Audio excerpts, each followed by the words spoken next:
Bismillahirrahmanirrahim.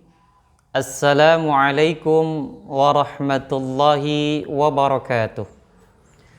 Alhamdulillahilladzi ja'ala syahru Ramadan syahrul khairat wal barakah, syahrul ta'at wal mabarrat, syahrul siyam wal qiyam.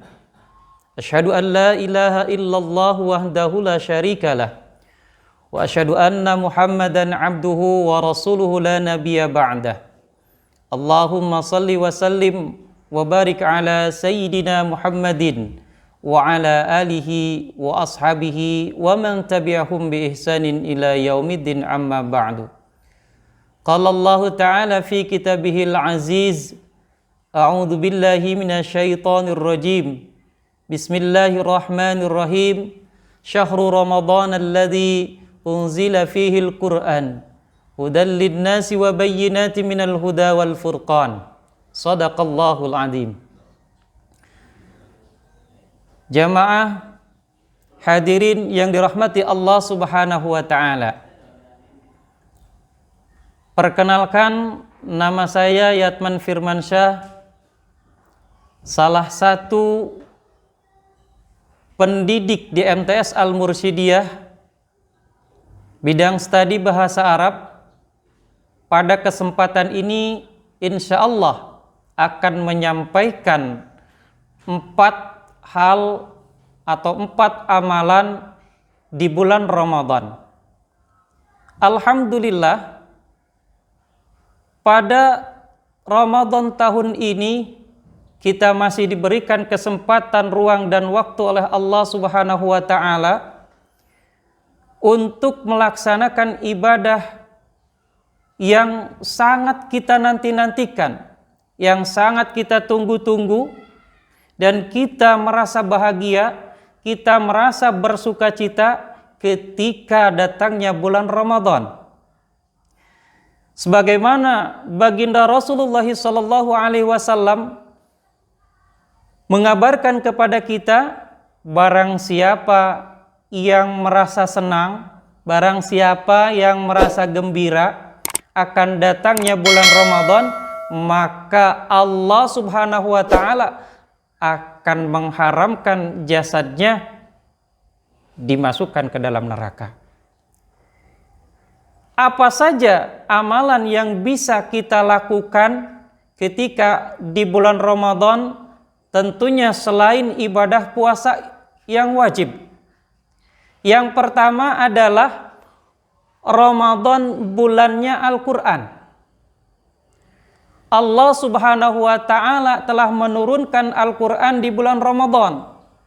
Dalam surat Al-Baqarah ayat 185, Allah Subhanahu wa ta'ala memberikan pesan, Bismillahirrahmanirrahim. Syahrul Ramadan alladzi unzila fihil Qur'an hudan linnasi wa bayyinatin minal huda wal furqan. Bulan Ramadan adalah bulan yang di dalamnya diturunkan Al-Qur'an sebagai petunjuk bagi manusia dan penjelasan-penjelasan mengenai petunjuk itu dan menjadi pembeda antara hak dan yang batil. Kita tahu di bulan Ramadan ini adalah bulannya Al-Quran. Oleh karena itu, kita harus mempunyai target berapa kali kita akan mengkhatamkan Al-Quran. Kita harus sering berinteraksi, berkomunikasi dengan Al-Quran. Mungkin kalau bulan biasa kita membaca Al-Quran hanya beberapa lembar saja atau beberapa halaman saja. Tetapi di bulan Ramadan kita harus meningkatkan kualitas dan kuantitas bacaan kita di dalam membaca Al-Quran. Bisa jadi kita khatam 1 kali khatam, 2 kali khatam, 3 kali khatam, itu kita targetkan. Terus kita baca dengan memperbaiki bacaan-bacaan kita. Insya Allah huruf demi huruf yang kita baca di dalam Al-Quran, satu huruf yang kita baca dalam ayat-ayat Al-Quran, maka akan Allah kalikan ke dalam 10 kali kebaikan. Ya, mudah-mudahan pada Ramadan tahun ini kita bisa melaksanakan atau membaca Al-Quran dengan baik lagi. Itu yang pertama. Kemudian yang kedua, amalan yang bisa kita laksanakan di bulan Ramadan adalah qiyamul lail. Kita bisa melaksanakan ibadah tarawih. Nah, tapi pada kenyataannya kebanyakan kalau kita lihat ya, orang-orang melihat tarawih atau mau melaksanakan ibadah tarawih, yang diikuti adalah di mana bacaan imam yang cepat baru banyak. Tetapi ketika bacaan imamnya lambat, tartil, itu sangat sedikit. Bahkan terkadang orang sampai sialan, kejebak gua di sini. Kirain bacaannya cepat, tak taunya lama. Nah, padahal di situ kita harus memperbanyak qiyamul lail kita.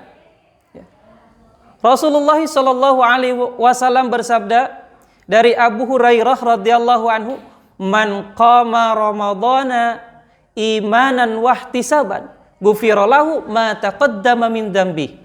Barang siapa yang melakukan qiyam Ramadan karena iman dan mencari pahala, maka dosa-dosanya yang telah lalu akan diampuni oleh Allah Subhanahu wa taala. Hadis riwayat Muslim. Di samping kita melaksanakan ibadah tarawih, kita juga melaksanakan salat tahajud. Yang mungkin kita sudah terbiasa melaksanakan tahajud, maka kita tingkatkan lagi salat qiyamul lail. Itu yang kedua. Kemudian yang ketiga, yang bisa kita laksanakan amalan selain melaksanakan puasa adalah bersedekah. Nah, dalam sebuah hadis Rasulullah SAW mengatakan sebaik-baik sedekah adalah sedekah di bulan Ramadan. Hadis riwayat Baihaqi. Dan bersedekah tidak mesti menunggu kaya. Ketika kita punya uang, ketika kita mempunyai kelebihan harta, maka disitulah kita bersedekah. Tidak mesti menunggu kaya, karena kalau kita menunggu kaya, kalau kita jadi kaya, mungkin bisa jadi kita akan bersedekah. Tetapi kalau kita tidak menjadi kaya, sudah barang tentu tidak akan jadi sedekah. Itu yang ketiga. Kemudian amalan yang keempat, yang terakhir yang akan saya sampaikan pada kesempatan ini adalah Ramadan adalah bulan taubat.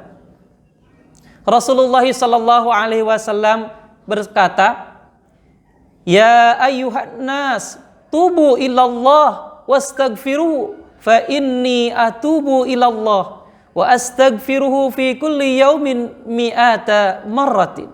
Wahai umat manusia, bertaubatlah kalian kepada Allah, sesungguhnya aku bertaubat 100 kali dalam sehari semalam.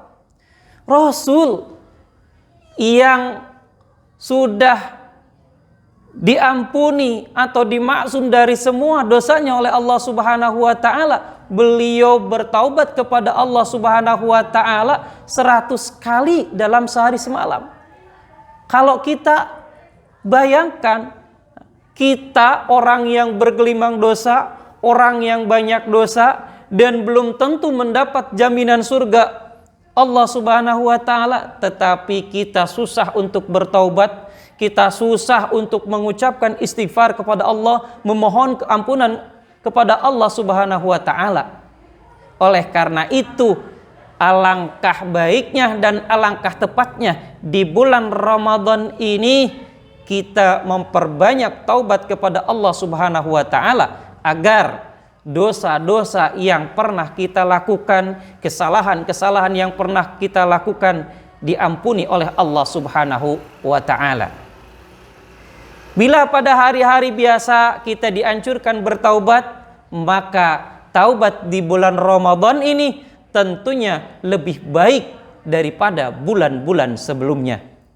Hadirin jamaah yang dirahmati Allah Subhanahu wa taala, kesimpulan yang dapat kita ambil dari uraian di atas tadi bahwa amalan yang bisa kita lakukan di bulan Ramadan ini selain bulan puasa adalah yang pertama, kita memperbanyak membaca Al-Quran. Yang kedua, kita meningkatkan atau mendirikan Qiyamul Lail.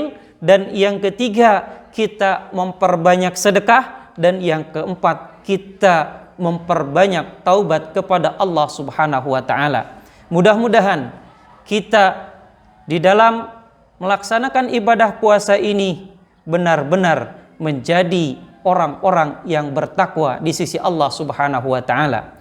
Itu saja yang dapat saya sampaikan, kurang lebihnya mohon maaf. Terima kasih atas segala perhatian, mohon maaf atas segala kekurangan. Walafu minkum. Wassalamualaikum warahmatullahi wabarakatuh.